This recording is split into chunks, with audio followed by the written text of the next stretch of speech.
만화에 만화판이 많이 없습니다. 대부분은 저처럼 가만히 있어요. 일을 안 할 때 소파에서 가만히 이렇게 찌짐처럼 이렇게 가만히 있습니다. 안녕하세요. 웹툰 상담소의 상담소장 김태현입니다. 네, 안녕하세요. 웹툰 상담소 인턴 배민기입니다. 사실 이분이 웹툰 상담소를 만들었는데 제가 한 거라고 간판을 그린 거 정도밖에 없는 것 같은데요. 우리 웹툰 상담소가 우리 만든 지가 언제가 됐죠? 작년인가요?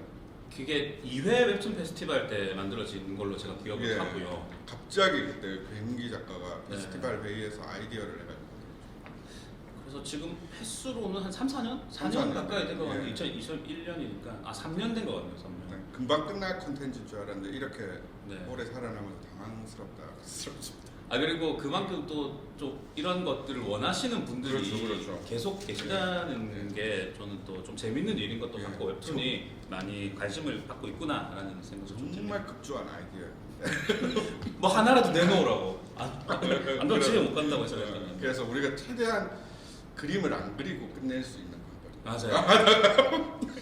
이걸 하게 됐습니다. 근데 이제 배민기 작가님 요즘 무사말리에 네. 하시고 계시죠. 옆에서 작업실을 보면 정말 대단하게 하고 있습니다. 아무 말도 안 해요. 이 원고할 때. 전 정말 말도 들거든요. 저는 집중할 수 있는 시간이 되게 짧아서 네. 그 시간 동안은 진짜 좀 집중을 하고 그 외에 많이 떠드는 것 같아요. 이거 보시는 분들이 무사말리행 되게 굉장히 재밌고요.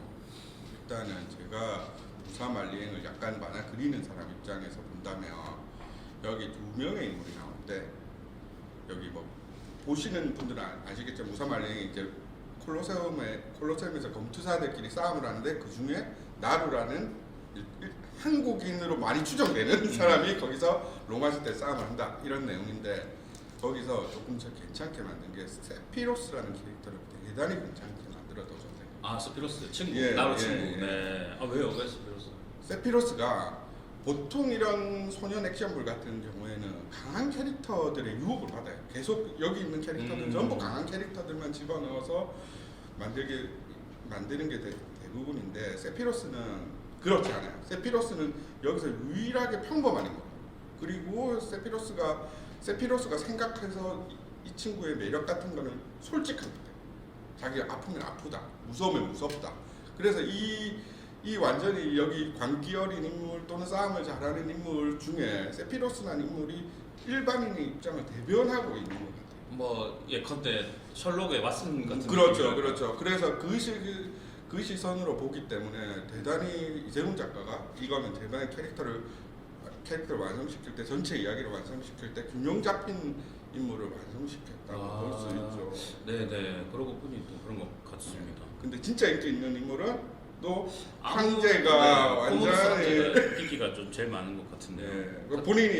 본인도 이런 캐릭터는 처음 그려봤죠. 네, 그리고 좀 계속 광기 어려 있는 캐릭터. 근데 소년미를 갖고 있어야 돼.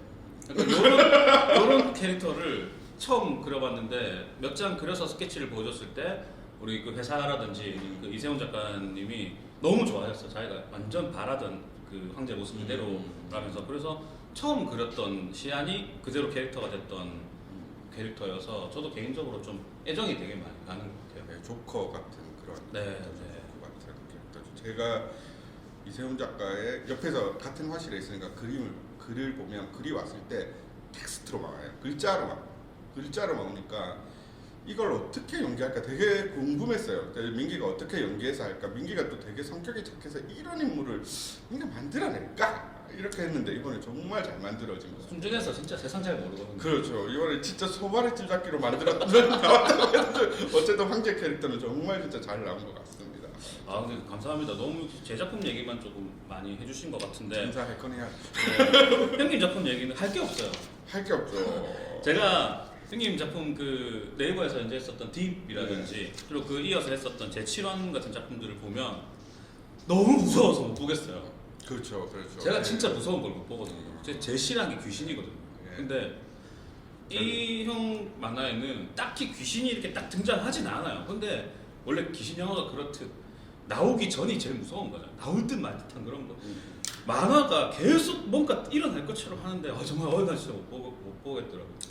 그래요? 네, 그래서 저는 형님이 지금까지 이렇게 살아남을 수 있었던 이 험난한 웹툰 바닥에서 살아남을 수 있었던 가장 큰 이유 중에 하나가 그런 분위기 저는 행님밖에 못한다, 김태현 작가밖에 못한다라는 생각이 조금 어떤 뭔가 스릴러, 호러 같은 그런 분위기를 내는 이런 걸 플랫폼 관계자분들 잘 들으셨죠? 그리고 지금 이제 신작 준비하고 있는 제목이 일단 가제가 주령이라고. 그 말하면 안 되고요. 너무 기대가 많이 되고 있습니다. 네. 이번 신작은 한 두 가지 원칙을 좀 제가 정했던 것 같아요.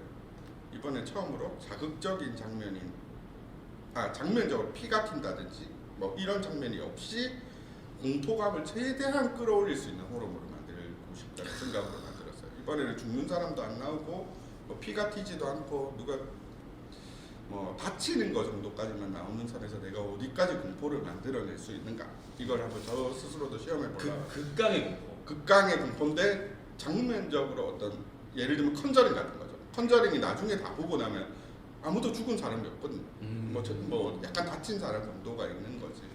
네, 그런 식의. 그리고 지금까지 뭐 DB나 대치로는 그냥 겨우 지옥불에 발 정도 살짝 담근 정도다. 좀 다른 공포를 좀 보여주고 싶다. 이번에는 네. 그런 생각입니다. 알겠습니다. 우리 작품 장사는 이 정도로 하고요. 이제 진짜 웹툰 상담소 본격적으로 진행해보. 사실 작가들이니까 근황 토크를 해봐야 작품밖에 없는 것 같아요. 네. 이거 진짜 재밌게 하고 있어요, 저도. 예, 이번에 저도 재밌게 하고 있습니다. 전 진짜 이런 질문 3편 이렇게 뽑는 게 너무 힘들어요. 저 한 10개 정도를 너무 좋아하고 많은 자극을 받아왔기 때문에 3개를 뽑기는 쉽지 않습니다만, 그래도 제가 연대순으로 제가 자극을 받았던 가장 좋아하는 3개를 뽑는다면 초등학교 때는 드래곤볼, 그리고 중학교 때는 누들누들. 사실 이게 중학생이 볼 수 있는 작품은 아닌데요, 작가로서 어떤 만화 학도로서 공부하는 마음으로 봤었던 기억이 좀 나고, 그 누들누들, 그리고 그 이후로는 핑퐁, 그러니까 그 드래곤볼 양념순 작가님의 누들누들, 그다음 마츠모토 타이오 작가님의 핑퐁, 이렇게 3개를 저는 제 인생의 띵작 3편으로 꼽고 싶습니다.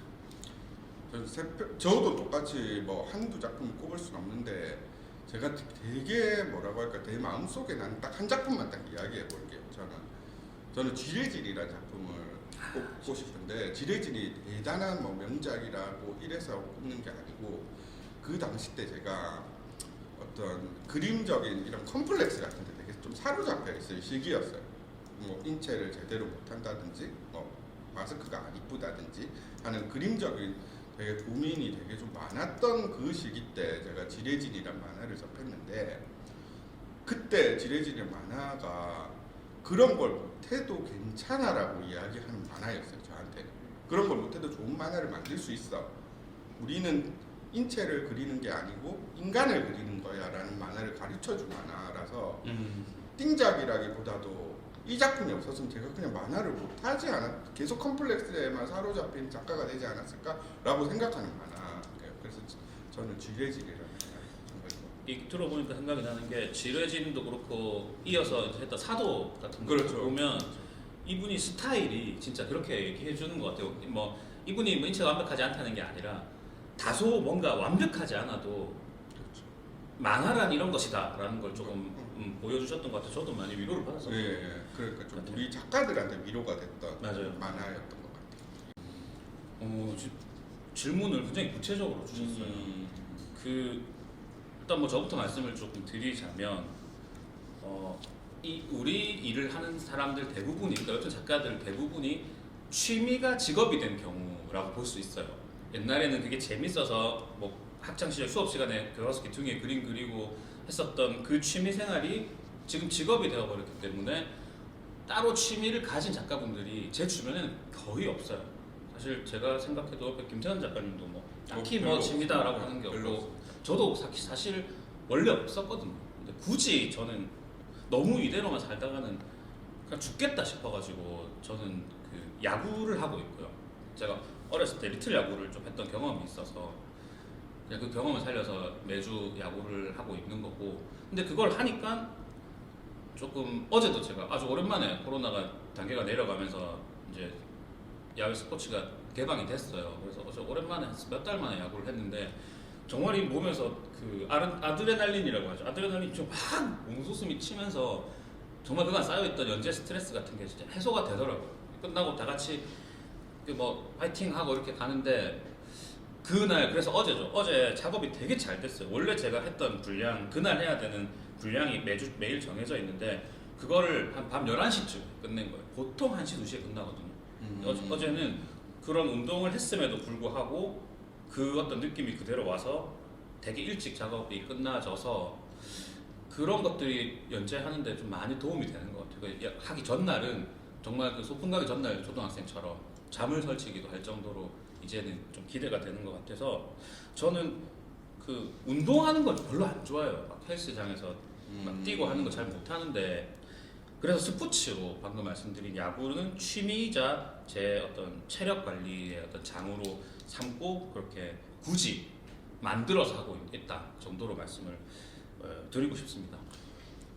진짜 이런 배민기 작가는 행운아예요. 만화판에 많이 없습니다.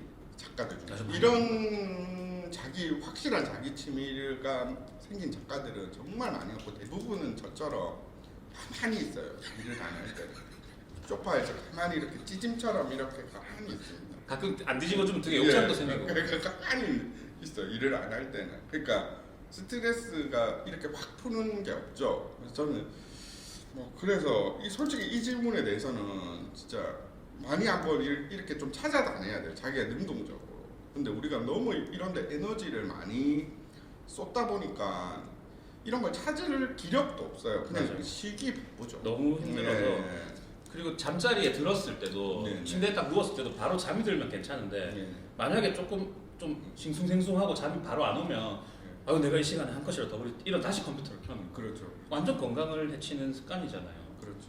거의 완전히 이거 자기 전에 그런 거죠. 완전히 잠은 자야 되는데 긴장 상태가 아직 안 꺼진 거죠. 네. 그러면 자기 몸은 피곤한데 잠은 안 오는 그런 상황인 맞아요. 걸로 가는 거죠. 마치 머리는 계속 일하고 있는 것 같고 막 그런 느낌이 있어요. 이런 취미를 그러니까 야구 같은 취미를 못 가지면 제가 선배 작가로서 해줄 수 있는 그거는 최대한 만화를 조금 떨어져서 생각해 보는 게 제일 좋은 것 같아요. 그 생각부터 좀 만화는 내 일이고 내 일상은 또 다른 거다라고 생각부터 하는 게 제일 먼저인 것 같아요. 네.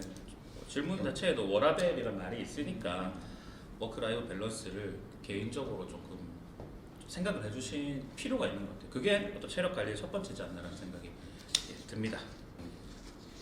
일단 이거 우리 지난 페스티벌 때 나왔던 질문 이라서 간단하게 말씀드릴게요. 이거는 아마 다른 자료에서 찾아보실 수 있으실 텐데 많은 분들이 작가들은 갑자기 이렇게 나 오늘 시나리오를 짜야지 스토리를 짜야지 하고 탁 책상에 앉으면 다다다닥 쓰시는 줄 아는데요. 전혀 그렇지 않습니다. 그렇게 할 수 있는 분은 아마 한 명도 없을 거예요. 그래서 기본적으로 우리가 얘기를 한다든지 친구들을 만나서 그냥 술 한 잔을 한다든지 혹은 영화를 본다든지 이런 시간 속에서도 계속 거기에 대한 그 한쪽 계속 생각을 열어놓고 있는 거죠. 그래서 무슨 얘기를 하다가 예를 들어 어떤 단어 하나에 꽂혀가지고 제가 지금 준비하고 있는 다음 스토리 같은 경우는 그냥 얘기를 하다가 어떤 그 위인 한 명의 이름이 나왔는데 그 사람의 이야기를 너무 하고 싶어진 거예요, 제가. 그래서 그 사람의 이야기를 지금 따로 쓰고 있는 건데 그런 식으로 계속 이게 생각을 열어놓고 사실 이것도 일종의 훈련이라고 볼 수 있는데 그렇죠. 이거를 좀 훈련이 돼 있으면 훨씬 편하긴 합니다. 그래서 하나에 꽂혀가지고 그거의 이야기를 쓴다든지 아니면 뭐의 어떤 영화나 이런 거에서 영감을 받아가지고 또 모티브로 뭐에 쓴다든지 하는 그런 것들로 이어서 쓰는 거지 갑자기 앉아가지고 영감이 하늘에서 탁 내려와가지고 탁 쓰는 경우는 적어도 저는 단 한 번도 없었기 때문에 이 부분에 되게 함정 같은 게 있는 것 같아요.